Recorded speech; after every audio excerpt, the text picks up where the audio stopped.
Oke, Assalamualaikum warahmatullahi wabarakatuh. Perkenalkan, nama saya Syaifullah Sajadah dengan NIM 24210209. Pada pembuatan tugas video saya kali ini untuk memenuhi tugas final AI Robotik yang diberikan oleh Pak Ondo Tobiswati Syahri Eskop, MKOP.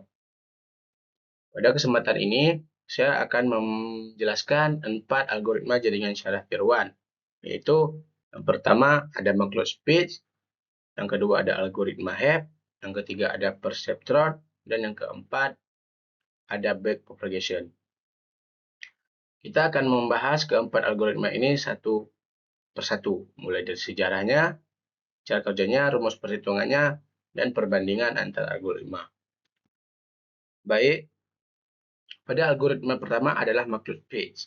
Maclaurin Speech, model neuron buatan ini diciptakan oleh Warren McLeod dan Walter Speech pada tahun 1943. Maclaurin Speech ini adalah model neuron pertama di dunia yang terinspirasi dari cara kerja otak manusia. Cara kerjanya sederhana, menerima input biner yaitu 0 dan 1, kemudian setiap input dikalikan bobot, lalu dijumlahkan. Hasilnya disebut net. Jika net lebih besar atau sama dengan threshold theta, maka output adalah 1. Jika tidak, output adalah 0. Sebagai contoh, kita lihat fungsi an. Dengan threshold 2, jika x1 dan x2 keduanya bernilai 1, maka net sama dengan 2.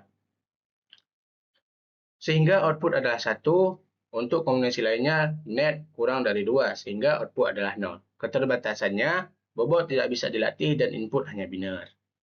Baik, kita masuk ke algoritma kedua, yaitu algoritma HEP. Algoritma HEP ini dikembangkan oleh Donald Hebb pada tahun 1949. Prinsip dasarnya adalah neuron yang aktif bersamaan akan memperkuat koneksinya. Cara memperbarui bobot sangat sederhana. Bobot baru sama dengan bobot lama, ditambah hasil kali input dan output. Proses ini diulang untuk semua data dilatih sampai selesai. Langsung kita masuk ke algoritma ketiga, yaitu algoritma perceptron. Algoritma perceptron ini ditemukan oleh Frank Rosenblatt pada tahun 1958. Ini adalah JST pertama yang benar-benar bisa belajar otomatis dari data dan memperbaiki bobotnya sendiri. Bedanya dengan HEP, perceptron melakukan koreksi error. Jika hasil prediksi salah, bobot langsung diperbarui menggunakan rumus. Bobot baru sama dengan bobot lama ditambah learning rate dikali input dikali target. Proses ini terus berulang sampai semua prediksi benar. Dan algoritma terakhir adalah algoritma backpropagation.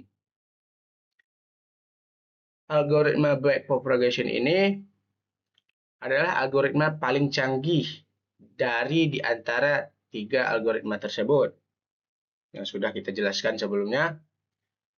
Algoritma ini dipopulerkan pada tahun 1986. Algoritma ini yang menjadi fondasi deep learning modern seperti yang digunakan pada AI saat ini. Backpropagation bekerja dalam 2 fase. Pertama, forward pass. Input dihitung maju dari input layer ke hidden layer, sehingga output layer menggunakan fungsi sigmoid. Kedua, backward pass. Error dihitung lalu disebarkan mundur ke belakang untuk memperbarui semua bobot. Proses ini diulang ratusan hingga ribuan kali atau disebut epoch. Jika kita bandingkan keempat algoritma tersebut, bisa dilihat perkembangannya dari waktu ke waktu. Maclaurin Speech tahun 1943 tidak bisa belajar sama sekali karena tahun itu sudah sangat jauh ke belakang. HEP sudah bisa memperbarui bobot tapi belum ada koreksi error.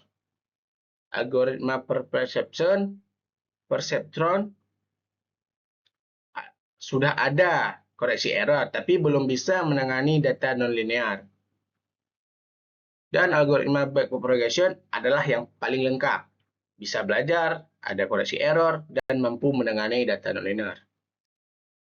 Oke, sebagai kesimpulannya, keempat algoritma ini merupakan tonggak sejarah perkembangan jaringan syaraf Fair1 atau bisa disingkat dengan JST. Dimulai dari microspeed sebagai fondasi di tahun 1943, lalu HEP dengan aturan belajar pertamanya, kemudian perceptron yang mulai bisa belajar otomatis, dan akhirnya backpropagation yang menjadi dasar dari teknologi AI yang kita gunakan hari ini. Oke, hanya itu yang dapat saya jelaskan pada video kali ini. Jika ada kekurangan, saya minta maaf. Saya akhiri. Assalamualaikum warahmatullahi wabarakatuh.